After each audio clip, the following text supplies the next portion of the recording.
Imagine standing on the threshold of the untamed American West in the spring of 1846, wide-eyed and hopeful.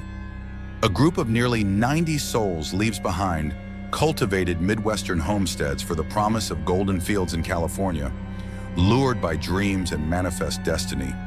But in the Sierra Nevada, they build makeshift cabins with leaky roofs as an unforgiving winter swoops in. Snow buries their world, their food dwindles, their strength fades, and when the boundaries of endurance and morality blur, they face an inconceivable choice. To survive, they must do the unthinkable. This is the story of the Donner Party, pioneers whose journey became a chilling testament to human desperation and survival. In spring 1846, a wagon train of American families, including the Donners and Reeds, departs from Independence, Missouri, bound for California. George Donner, his wife Tamsin, their children, and extended kin, alongside James Reed's family, carry not only supplies but also hopes of prosperity, religious freedoms, and a better life. Of the 87 who set out, some accounts even say 90, counting added members. These settlers are farmers, teachers, and craftsmen. Some carry books, schooling materials, but all bring little experience in long wilderness traversal. Their early passage follows the Oregon Trail, well-trodden and relatively predictable, until they opt for a riskier, untested shortcut, the Hastings Cutoff. Promoted by Lansford Hastings, this cutoff promises swifter travel, bypassing the standard trail through Idaho in favor of treacherous segments across the Wasatch Range and the Great Salt Lake Desert. Initially encouraged, the shortcut quickly becomes a nightmare. They traverse rocky cliffs where wagons must be pried through tight canyons, descend into salt flats that suck their wheels into gooey ground, and slog through an 80-mile expanse of desert under punishing sun and freezing nights. Wagon parts break, oxen collapse or are lost, tensions flare. James Reed's forceful leadership causes friction. When he fatally stabs a man in a confrontation, he's exiled without his family, who continue on without him. Still, their determination drives them forward. They reach the Sierra Nevada in early November, high mountains notorious for fierce snowstorms. Exhausted and depleted, they assemble crude winter shelters at Truckee Lake, now Donner Lake, along with another encampment at Alder Creek. They fall into waiting mode, but winter doesn't wait. As snow piles up, their world shrinks. Food supplies, dry goods, salted meats, flour begin to vanish under snow and disuse. Illness, injuries, and freezing temperatures cripple their stamina. Animal hides, dog meat, and eventually the very hides of their cabins are consumed as their last line of defense against starvation. By December, survival is slipping away. The 3 sod-roofed cabins leak, dampening spirits. The steadfast Donners, narrowly separated at Alder Creek, are likewise trapped. Starvation and exposure begin to claim lives. More than 30 will perish before rescue arrives. In mid-December, a band of 17, dubbed the Forlorn Hope, sets out on snowshoes toward Bear Valley to seek help, each carrying 6 days' worth of meager rations and scant hope. The snow is waist-deep. Frostbite and snow blindness plague them.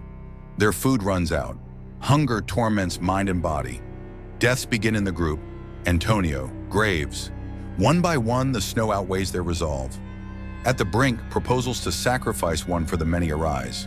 Dueling, lottery, passive allowance. Yet nature chooses.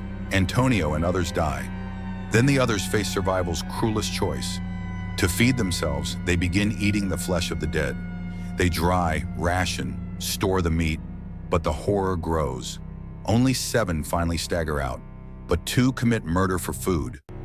Foster kills Salvador and Luis, guides of Native American origin, starving themselves and their bodies are butchered. Meanwhile, back at Truckee Lake and Alder Creek, survivors scrape every morsel from the land.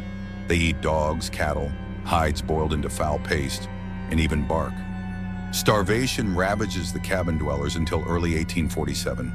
Cannibalism becomes a grim reality, sometimes of the dead, sometimes more controversially. There are claims of murder for food, low-level morality fractures. This was plain survival by any means. National Geographic confirms some survivors themselves admitted to resorting to cannibalism. Britannica notes that after dogs and cowhides were consumed, survivors resorted to cannibalism of the bodies of the dead. Louis Keseberg survived until April by cannibalism. By February 1847, hope arrives, first in whispers, then relief parties.